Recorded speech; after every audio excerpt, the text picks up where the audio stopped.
Ano tawag mo sa anak ng pinsan mo? Ano tawag mo sa anak ng pinsan mo?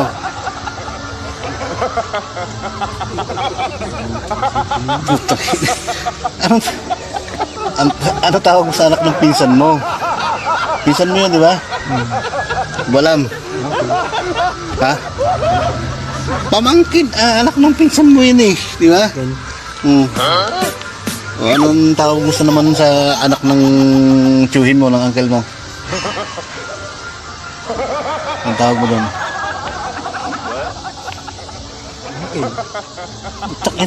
Ang tawag mo sa anak ng uncle mo, uncle? Hindi Ang tawag mo sa ano mo, anong tawag mo sa anak ng uncle mo, tiyuhin mo?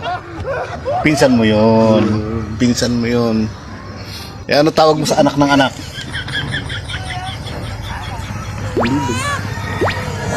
Ang tawag mo sa anak ng anak is malibog. Tama, tumama ka rin, Brad. Pagkakalibugan talaga, alam mo yan, no?